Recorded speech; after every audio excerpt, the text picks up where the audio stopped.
connu il y a quelques mois, quelques années en tous les cas, Emmanuel Macron sans parti, sans soutien. Il en a eu beaucoup après, et vous les connaissez, on peut les citer. Est-ce que ce n'est pas quand même un changement en douceur, même si le mot révolution est galvaudé, malgré tout? On découvrira un jour que la Bible de ces gens-là, c'est Orwell.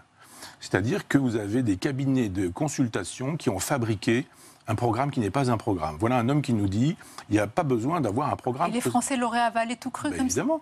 Puisque c'est tous les jours qu'on vous fait savoir que finalement il y a les mauvais d'un côté, il y a les bons de l'autre, que les mauvais ils sont parfois ridicules, parfois etc. Les comiques s'en donnent à cœur joie, et puis à un moment donné où vous finissez par dire finalement il reste plus que celui-là. Regardez à quoi ça ressemble aujourd'hui toute la palinodie de gens qui disent ah non on va pas voter pour Macron, on va voter contre Marine Le Pen. En gros ils sont bien obligés de voter pour celui qui a été choisi par ces cabinets de consultation où on se dit voilà il y a des segments, il va falloir draguer ceux-là.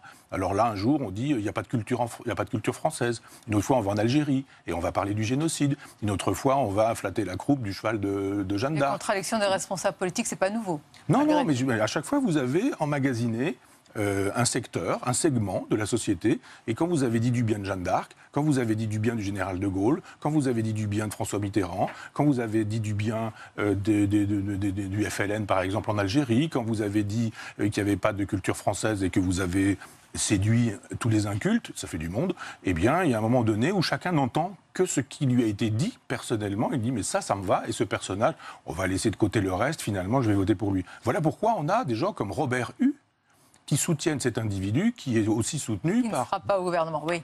Oui, non, mais on cite souvent l'arc de Robert Hue à Alain Madelin. Eh ben oui, alors comment... Ou à Madelin, donc c'est quand même un coup de force que de réussir un programme de com', c'est ce qui fait qu'un jour... Comme par hasard, vous allez acheter cet instrument, ce téléphone, cette voiture, je ne sais quoi.